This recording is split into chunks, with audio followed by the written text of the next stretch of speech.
All right, a mnemonic, MN with a silent M. A mnemonic memory aid is just using some sort of letter trick, some memory trick to remember certain things. And one of them is the 17 essential elements. And this following sentence, C. Hopkins Cafe is mighty good with salt, is something that has been around for generations of introductory biology students because it helps you memorize the essential elements. It's some of the essential elements for plants and animals. And I've modified it just slightly. I made the I lowercase because plants don't need iodine, animals do. And that I represents iodine. So this doesn't get all 17, even though it's been around for generations. I got a couple better ones for you. So, C. Hopkins Cafe is mighty good with salt. Mnemonics are best with a cup of Zin. So this additional sentence is giving you the rest of the 17. C. Hopkins, calcium, hydrogen, oxygen, phosphorus, potassium, nitrogen, and sulfur. C. Hopkins. Cafe, calcium, and iron. Fe is iron. Is mighty good with that Mg. Mighty good is magnesium. So that whole pair of words, mighty good, stands for magnesium. With salt, now table salt, when we're talking about salt in common language, we're usually talking about the table salt, the salt that you add to make food taste better, is sodium chloride. Most plants don't need sodium, some do. But sodium, I've got it in a smaller font here to indicate it's not one of the 17. If you're growing certain kinds of plants that need salt, well, you need salt in your soil. And chloride. Mnemonics are best with a cup of Zin. Mn, manganese, Mo, molybdenum, nickel, boron, Cu is copper, Zn, I have an I between them, but Zn is zinc. That's all 17.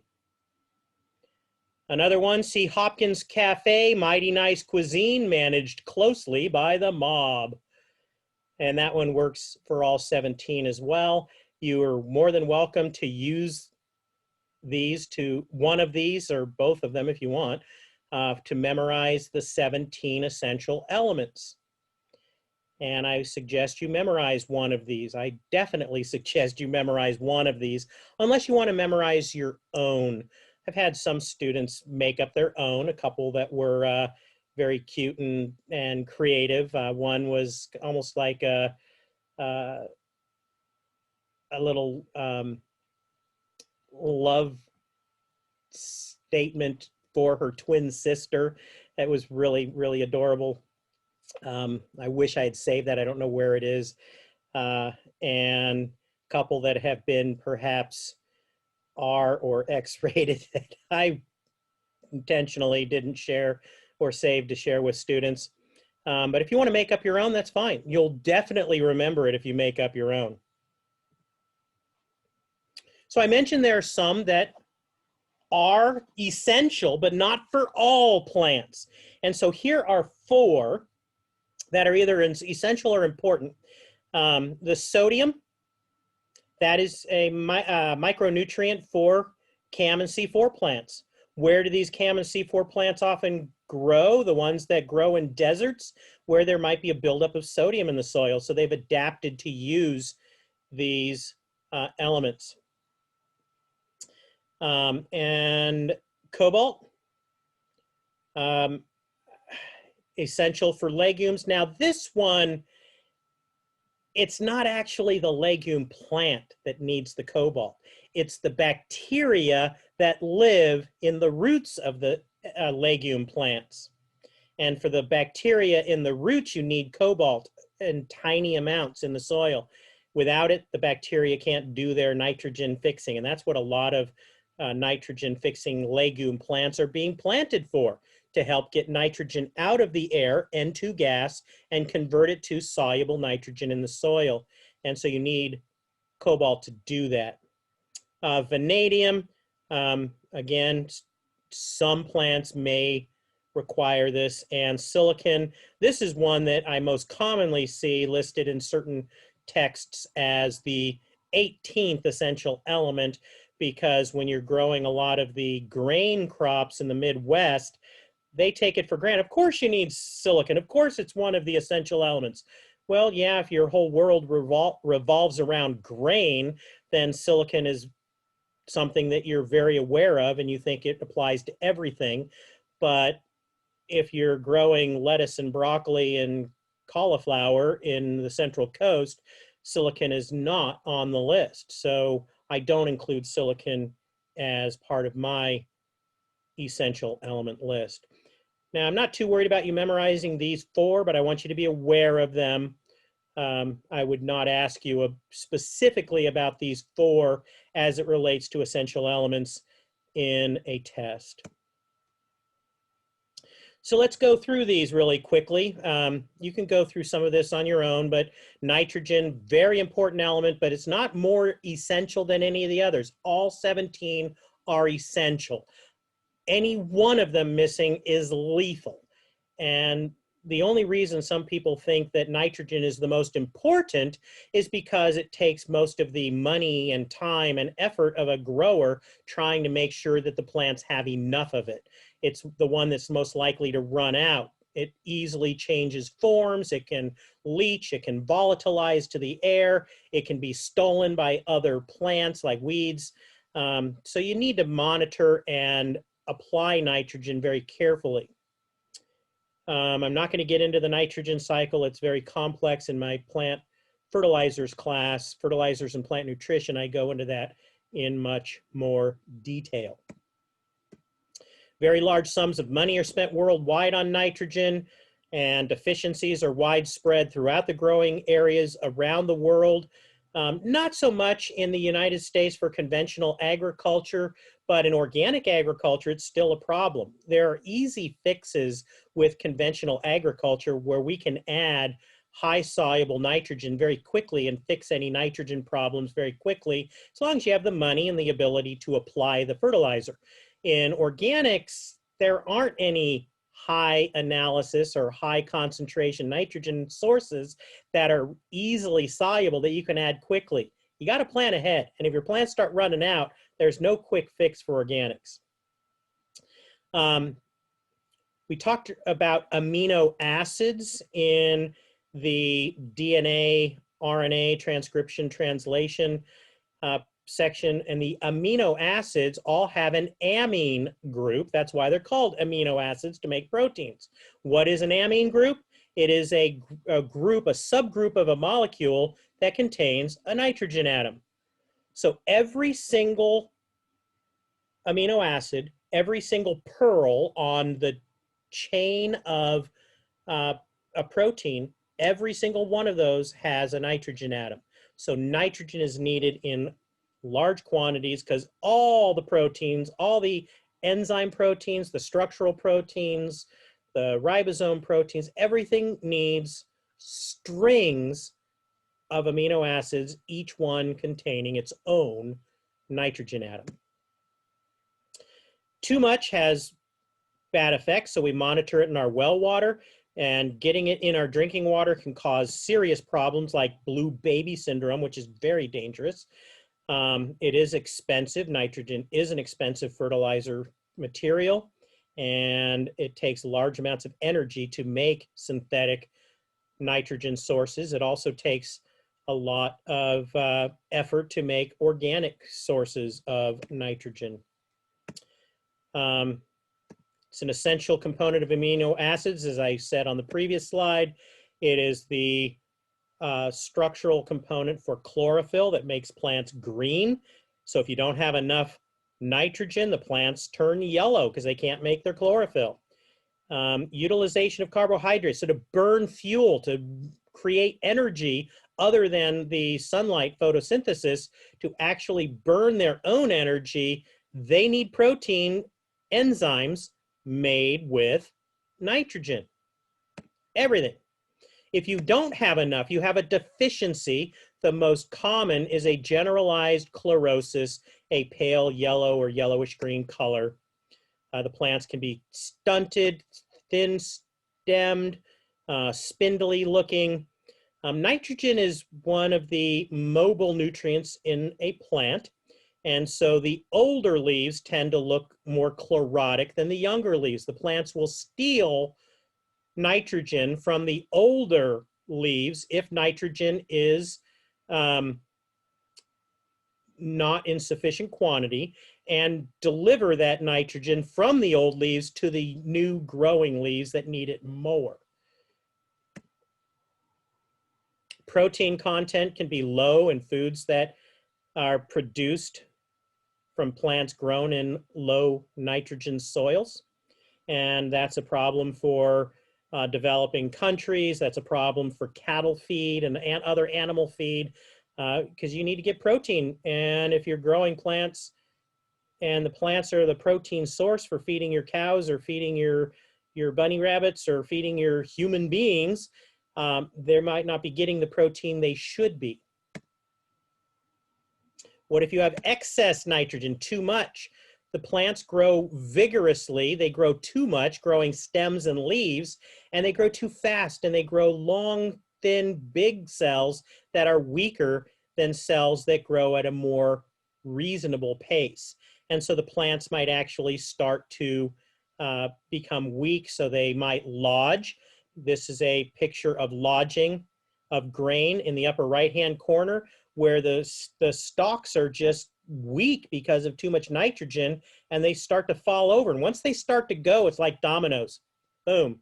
They can knock over the next one that was about to go, and that nudge from one becomes two, and then they hit the next two, and then it becomes four, and it's just boom, dominoes going down through the field. Delaying maturity. So something like grapes, if I put too much nitrogen on early in the season with my grapes, I'm spending too much time growing leaves and not enough time growing flowers and grapefruits. Not grapefruits, but grape berries, which are fruits. And so the grapes aren't going to be ready till later. And the grapes, once they are ready, might be lower quality, thinner skinned, susceptible to diseases, etc. Lots and lots of problems with excess nitrogen, not to mention the problems of human health issues. It gets into the groundwater and causes groundwater contamination. You're wasting money. Lots and lots and lots of problems. High nitrogen content in foods can cause adverse human effects.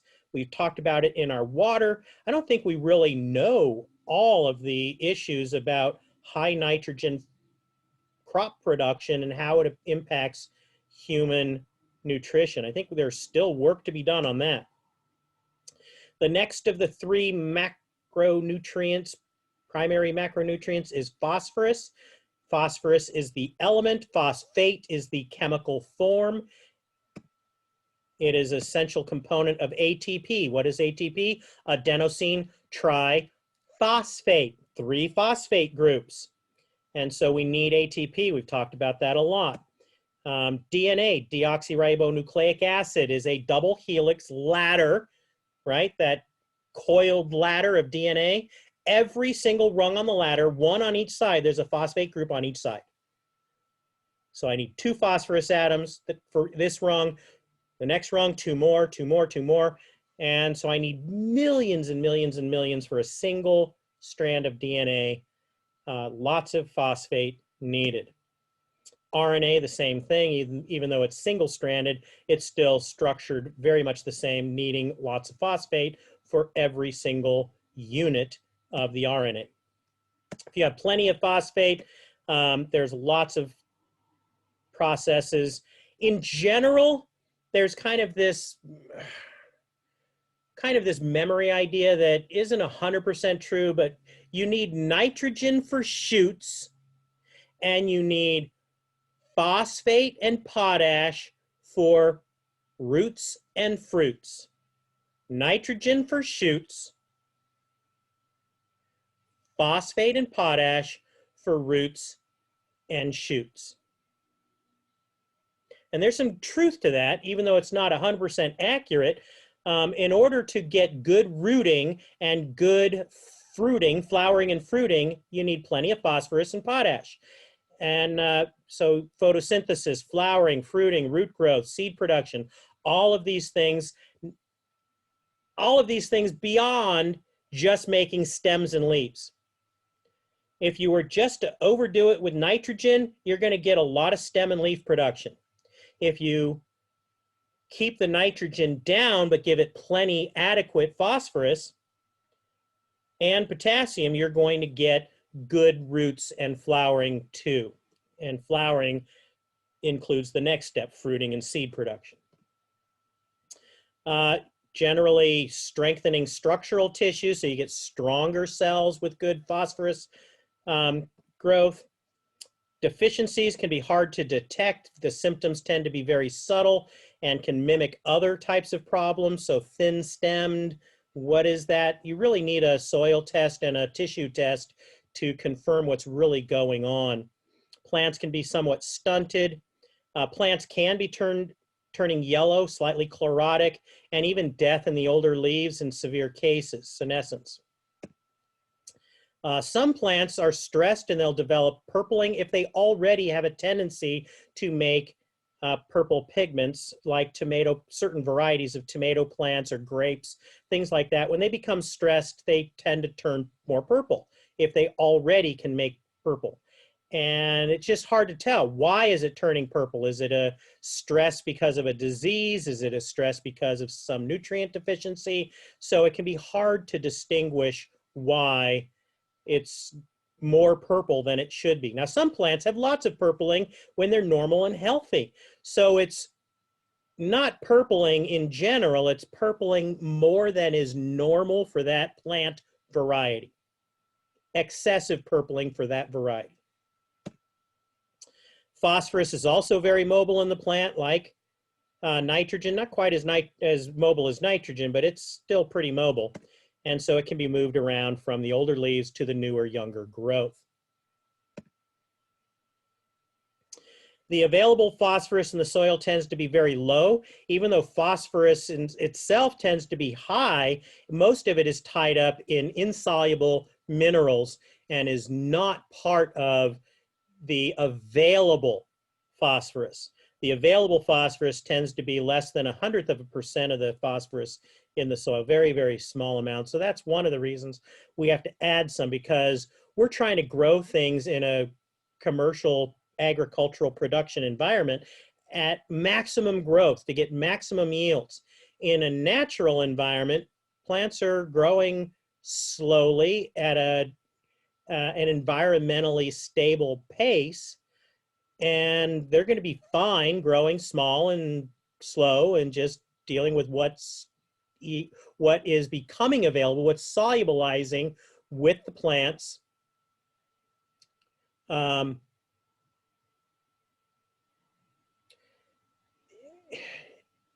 As the minerals, as the soil moisture is causing the soil particles to release this phosphorus, but it's a very, very, very slow process. So we have to add more if we want to grow plants at a faster pace. So there are three forms of phosphorus: the organic phosphorus, part of the organic matter, the leaves and things that are decomposing, that have fallen to the soil and are decomposing, or insects that have died, bacteria that have run their life cycle and have died. They release their organic material, their nutrients.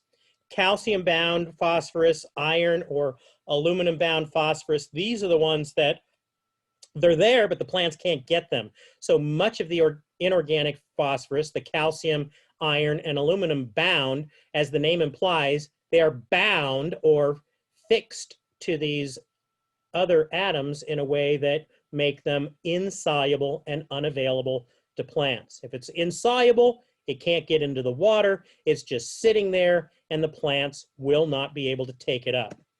So it is very, very little of this solubilizes, just at a very slow rate. Tiny bits of that bound phosphorus react in a way to make them soluble again, but it's very slow. Mostly it is the mineralized or decomposed pieces of the litter, the organic material that releases their phosphorus to make it available to plants. Soils also have their own capacity to fix phosphorus into unavailable forms. And it's something you would want to know when you're looking at a soil analysis, how much of the phosphorus that I might add to my soil would be fixed by the soil. And in this case, fixed isn't good. It basically means grabbed by the soil and chemically altered to make it unavailable to the plants. So if I know that I have a certain capacity of fixing of phosphorus, when I fertilize a soil, not only do I have to provide enough phosphorus for my plants, but I have to provide enough excess phosphorus to be fixed, to be lost from the soil. And so that's part of what a good calculation will be. If you're calculating how much fertilizer to add, a good soil lab will be able to tell you, all right, this is our recommended pounds per acre of phosphate based on our analysis, and it should already include not only what your plant needs, but what your soil is going to steal or fix. And then the next one is potash, potassium. Potash is the solid form, and potassium is the element name. It is soluble in the form of K+, and as I mentioned earlier, it is not incorporated into any organic compounds. It just stays as K+ in the cell.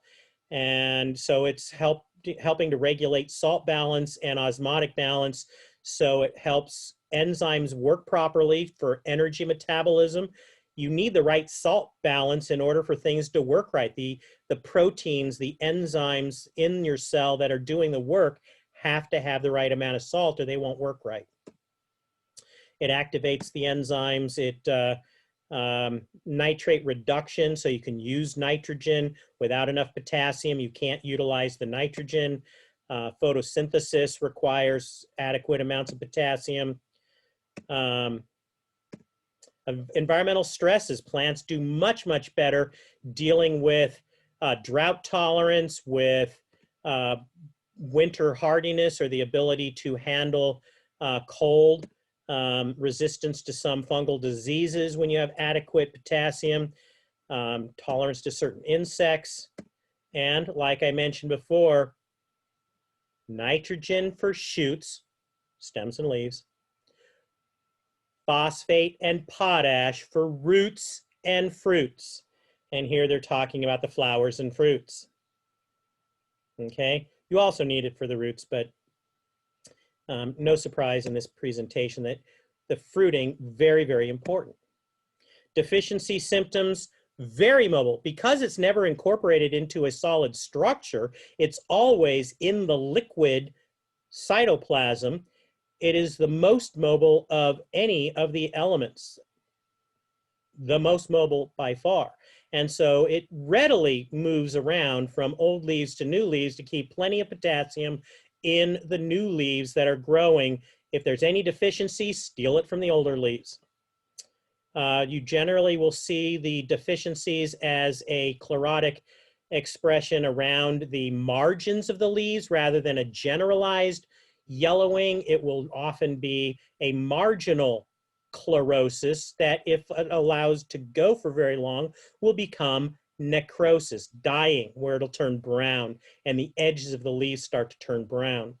But you've got to be careful. That can be other symptoms. It can be water stress. It can be a chemical burn from something you sprayed on it. It could be heat stress from a hot, dry wind that came through. Marginal necrosis is not an automatic, oh, I got potassium deficiency. No, it's not. Again, you've got to be careful. You got to look at all the symptoms and know what's going on to be able to make that determination. Potassium is generally found in very high levels in the soils and is generally in the largest quantity of any of the major nutrient elements in soils. And even so, most of that is held as part of the minerals in insoluble forms where the plants can't get it. Large amounts can be taken up by plants. And so if we're trying to grow crops at maximum productivity levels, we want to add more than even is available in a good soil. When I measure the soils around here from students that have brought soils in for the last 12, 13, 14 years, generally unfertilized soils have virtually no nitrogen, virtually no phosphate, but they have many of them medium to high levels of potassium. So it is available much more commonly than these other nutrients. But plants use a lot, and even if you add too much, there is something called luxury consumption.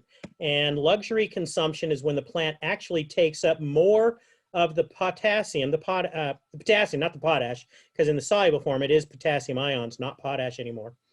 So it's taking up the potassium in larger quantities than it actually shows any growth benefit. The plant's just taking it up. And it doesn't show any harm. I don't know of any case where somebody has added too much potassium. Now you can, technically, you can outcompete. So if you add way too much potassium, plants might have a hard time getting other nutrients. There's just so much potassium that plants can't absorb enough magnesium or calcium or something. And so you don't want to overdo it, but the idea of it being toxic is not something I've ever heard of. So that is it for essential elements.